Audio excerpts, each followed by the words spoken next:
very, very privileged to make it today to be with you. I come from far actually, and I'm here for a quick visit to UK, to London, for a family occasion. Interestingly, you will hear about the family occasion later in part of my slides. And my time was so limited, but I mean, when I got the call from Professor Alam regarding this workshop and the contribution this honorable people are doing for women, I thought, oh man, who is me not to help out and come and share my views with you? And I hope we make it just a genuine exchange of expertise or experiences, let us put it this way. I come from far. I come from Africa. I come from Sudan. Very proud to be Sudanese. Very proud to be a woman. And the combination of Sudanese and women takes within it a lot of challenges ever since you are born. But as you go through, and I'm sure a lot of people here probably experience the same, you just go through hindrance and obstacles and you learn your way. So probably learn the hard way. It's not easy. So I chose just to touch base with what Professor was mentioning, but look at it through empowering women through exercising leadership, because I happen to lead a place in the past through my profession, and I learned some stuff while doing that. I'm a doctor by training, and I studied medicine back home in Sudan, but I wanted to progress and I wanted to deliver more. So I came to the United Kingdom in order to learn and improve myself so as to go back to my people to help them and be part of the community, helping people in a certain specialty that seemed to be very rare at that time. I'm a critical care doctor, and by definition, critical care for women is a bit of a no-no. It's very competitive. Not so many women would want to do that, simply because it is so difficult to get to, but at the same time, it is very difficult to have family around you to accommodate it, because your phone is literally 24/7, 365, ready to get a call.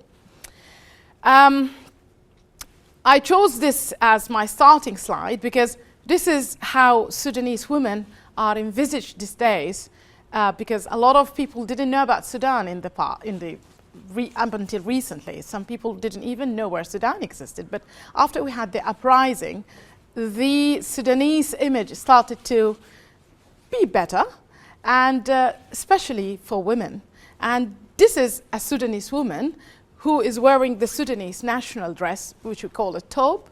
And she's having this earring that is part of the Sudanese culture, rounded half a moon kind of thing. It's usually in gold. And she was one of those people in the streets surrounding people to push them to protest against the Islamic regime or against the dictator regime. So I think from there, a young girl who is wearing the culture, who is very, very empowered to do whatever she is doing, pushed a lot towards making change. So, when we talk about women empowerment, I think everything here comes to mind. When we talk about women, everything here comes in mind. It's all about women, their gender, their equality, in receiving things, in stereotyping against women, mentoring, how it helps, how it doesn't help. A lot of things will be valid. And The Guardian has chosen this picture to, to tell you about the Sudanese Uprising. I don't know, they didn't choose the men holding the flags. It was all women. And in fact, if you are careful, you will see just one man in the middle of the 300 tons, millions, whatever women. So I think all of these women are from different ages, from different backgrounds, and they're even not phenotypically the same, because Sudan is a multicultural, multi-tribal place. So you can imagine all of those people came over in order to do that job. But it's not about ousting a dictator. It's about empowering themselves to empower others So that's it.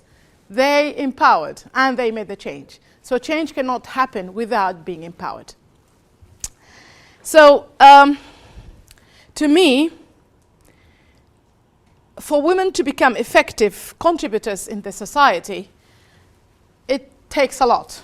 And I'll explain it in a minute. But this is my journey in my last 2 decades after I finished my medical school. Started over in Sudan as a medical student that thrived to be a medical student. But why did I choose medicine? I chose medicine because I wanted to empower myself and my community, because I grew up in a household that helped the public.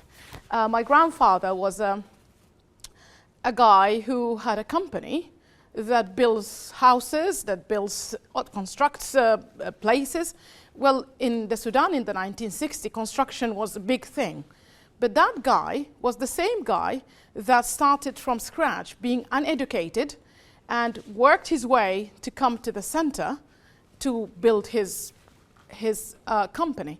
But it didn't happen overnight. It was something that was built from zilch.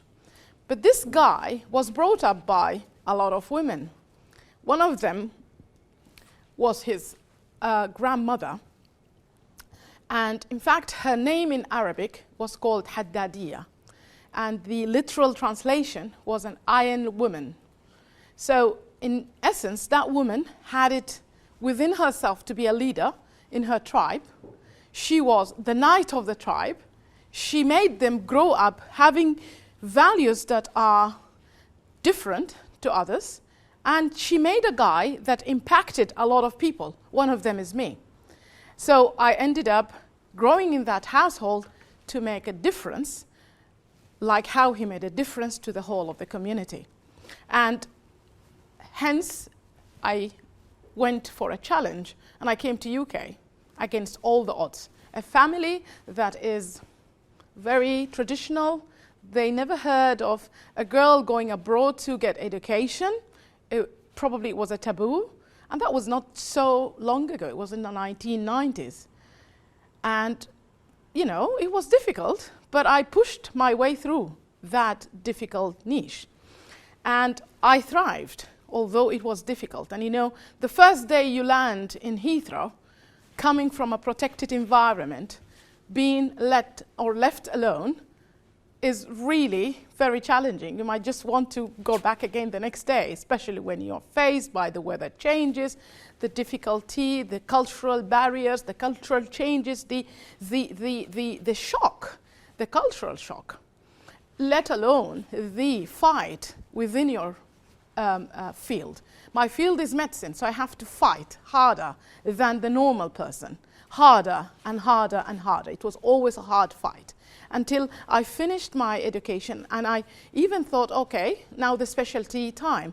The specialization was even harder because at that time, critical care was not a business for women. So to get in, I had to work 5 times harder than boys. And then I decided one day to, I just woke up and I thought, oh well, after I achieved and I got my consultant post and I was having everything that I wanted or everything someone at my age wanted, I said, okay, if I didn't go to work today because I was whatever, ill or sick or dead, what will happen? So I realized that in a UK system, the human resources department will call upon a locum to cover my shift. But if I was doing the same in the Sudan, for instance, making changes, if I woke up dead or ill, I would probably leave a big gap.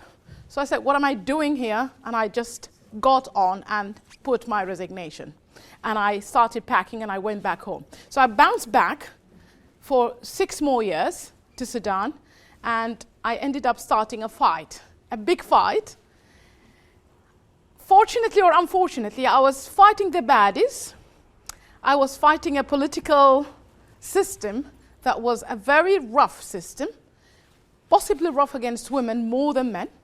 They call themselves Islamists, but they were never Islamists. They were never Muslims. And it was difficult to keep fighting a government. But at the end of the day, I found my ways out. The fight was won as far as I'm concerned because I kept my integrity intact, but I collected people around me and I ended up poisoning them with my ideas, if the word poison is right. The ideas is try and be free wherever you are, whenever you are. There is nobody in the world who should feed you things that you shouldn't need or you shouldn't make use of. And I thrived for those 6 years, but I ended up getting tired, and I just all of a sudden jumped to a neighboring country, Saudi Arabia, and it was just out of my desperation. So I went there for about 14 months, and I couldn't stomach it because they look down at women, and you have to wear a abaya all the day, and you can't drive. And when they come to talk to you as a consultant, I'm a reputable person in a reputable hospital, but when you come and talk to the men, family members, they look at you, no, sorry, I need a male doctor.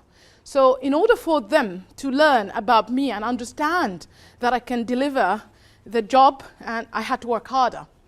And I had to show them results of people who are sick and dying to come out the other way better. So it was not easy. And I decided, no, this is not the place for me. I need to ride a car. I need to drive my car. I need to feel free. But at that time, my country was not ready to accommodate me with my ideas. So I went down south to Emirates. So in the Emirates, it's kind of a hybrid system between here and there. The system is accommodative. It's diverse. People are coming from all over the world. It's a new country. You can add value by imposing experiences and making change. So it sort of appeals, but still not home. So I'm waiting to go home to give that passion back because I think my people deserve it. And hopefully I will go back soon. So effective contribution to the society, I think, happens if for women to become effective. It happens if you have two factors operational. When you look into the family and the history and events, it makes you an effective contributor. And obviously, education and freedom to live up to your potential will produce you as an effective person in your society. So let's talk about family. This is the first occasion I attended about 5 days ago. So this young girl is my goddaughter. She was born when I was starting my specialization in the UK. And she took after me most of what I am talking to you about right now. And I came to attend her graduation. That was followed by her wedding only yesterday. So this is family. So it's all about you within your family. You look into how your mom is treated by your dad, how your uncles and aunts treat each other, how your neighbors treat a woman in the household. I think this tells a lot. And I think growing into a household that operated by acknowledging that old night woman made it easier for me to be, in a way, a person who is not the usual normal Sudanese girl who will be married at the age of 18. But at the same time, I had to find my way because it was odd compared to my cousins and my, neighbors, for instance. But I mean, you in the family can do a lot by sponsoring, by empowering, by role modeling, and be a role model for young people. So this is this girl with her brother and sister, but I am in the middle of them being the godmother. They come to me in each and every decision in their life, and they thrive to be like me. But I'm not the best. No, I want them to be better. But at least they listen to you. So this is how you empower them, being a family member who leads by example. And I think the other thing will be through education. Now, I'm very glad, I'm very privileged to have chosen medicine as my trade and my job, because through medicine I can help people, I can save lives, I can look after people who are almost semi-dead with very bad diseases end organ failure, like what we call them in intensive care. People who cannot even talk to you, they're on a machine, they're being sedated and ventilated, and you are their advocate. But who will help those people if you're dead or if you're not around? So you have to educate youngsters, give them the right education by achieving yourself the right level of education to keep empowering them. And I chose to educate people by surrounding myself with them. I mean, this is my round in the morning. If I am in this medical ICU, it's like a 16-bedded critical care, and if I'm covering the shift there, I will not let people just go into each and every room to see patients. No. We see patients one after the other, you being in the middle of the pharmacist, the nutritionist. Those two people in the coat are students. That guy there is a respiratory therapist. These are the nurses. This is the other doctor from my field who is a specialist, like an equivalent of a registrar.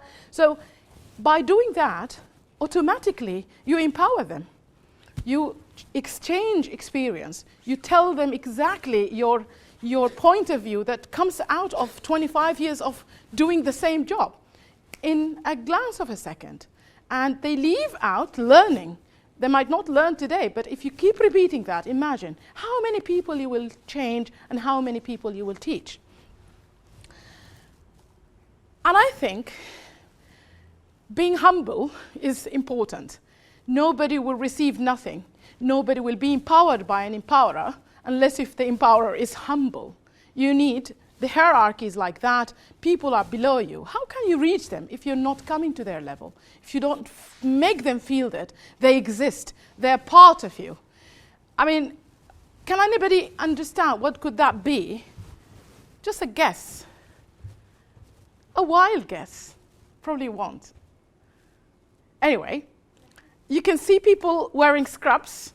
This is our way we dress in critical care, because we take it out and we clean ourselves and we put it back again. But I'm the only one without the scrubs, but it was the weekend anyway. So this is, you know, anybody here with Ethiopian or from Ethiopia? Okay, this is how they serve Ethiopian food. We call it injera. So it's like a piece of bread. It's like a pancake kind of thing. And it's like studded with tagine-like and very nice flavors. So it comes in this pot, and this pot is cow's kind of leather, basically. It's interesting, very interesting. But anyway, the idea is, that was the weekend. These people are, this is Kenyan, this is Indian, this is Filipino, this is Egyptian, this is Ethiopian, and the idea was the diversity. People are diverse in this place. So if you talk to any one of them, or to talk to all of them within this meal, imagine how many countries will be affected, if you see what I mean. So I was the boss. The boss cannot always be the boss. The boss can sometimes have to look after people. So anyway, got them a meal, and we sat around that meal for half an hour. We ate the meal, we exchanged ideas, and you are humble at the end. Who is me not to be humble? These are my people making my patients better. They need to make sure that I understand and I appreciate. So ways like that go back to how you were brought up. I'm sure back home my mom brought me up in order to help my neighbor. Why not help my neighbor, colleague professionally? And role modeling. And this is a very important picture. For those who do not know the United Arab Emirates, it's a young country. It's about 47 years old. And it's a country that is made up like how it is because of oil, but recently in the last 20 years, they're really investing very much into areas of education. They're trying to empower the youngsters in order to get educated, because the country is made up because of a lot of expertise from outside. So they want, by the end of 2030, to get rid of most of the expertise and make sure that they build their country with their local people. So these are my residents. But look, this is the Emirati. This is how an Emirati young gentleman will dress. This is an Emirati. This is a Pakistani. This is a Yemeni. This is an Iraqi. And this is Sudanese. So these are the residents. They follow me in the round. Imagine that you tell them rubbish. In that round, they will go with rubbish. They will not progress. They will not produce nothing. And if you keep telling them the right, if they keep supporting them, making sure that whenever they commit a mistake on a patient, they come to you rather than they keep it. next time they will not commit it. But if they did not come to you, then a mistake will be a mistake and it can lead even to patient's death. So importantly, a leader should be supportive in our field. Otherwise, you are doing nothing. So influencing youngsters like this by role modeling will make a huge change, especially to specialties like me. Because in my specialty, there are no women who thrive to be consultant intensivists. But these young kids can do it because they've seen it in the hands of an apprentice who is accommodating them, so why not?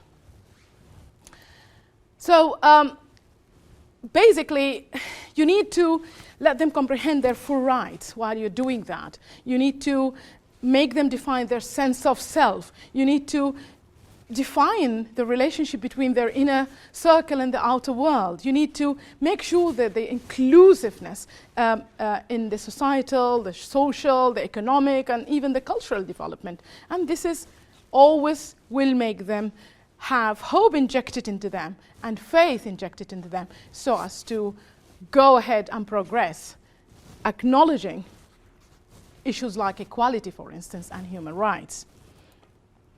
So we all know that health and education outcomes in Africa is the lowest. My country is amongst the lowest, basically. But I think the solution is not one or two or three. It's a combination of a lot. Things like keeping fairness in opportunities, empowering them all the time. So I work with empowerment. This is my job. I work with empowerment because I think it has got a huge impact. And I work with skills improvement because when you get a competent doctor out in the world after 5 years of apprenticeship, it's just like producing something very big because this same doctor will disseminate information and skill and competence to millions of them. And obviously, automatically, if I work in places like mine in Sudan, this will automatically reduce poverty and will automatically produce better outcomes. So I believe that empowering women, from my point of view, is not against my culture, although some people think it to be against culture. It is never. It is part of my DNA where we exchange ideas about my Haddadiya great-grandmother. It is there, but it is the obstacles, the socially constructed obstacles that keeps you away from progressing. For instance, in my situation in Sudan, it will be early marriage for girls, female genital mutilation, for instance, divorce being a stigma, you know, stigmatizing divorce or divorcee ladies, and so forth. So these are the constructed obstacles that we face and we lag behind and we get crippled. So I think you should think about it, about how you want to think about it, because each and every one is different. But I think you should always go back to basics. The way you were raised, brought up at home, will make you either a good person or a better person or not. But even if you came out not a good person, you can make yourself better. You can thrive to do better. Always keep changing to the better. Nothing should stop you.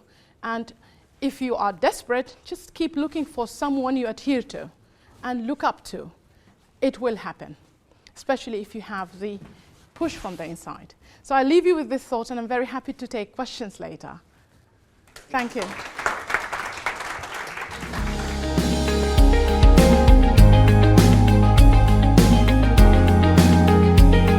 So please remember, if we all help and do a little bit, it will make a big difference.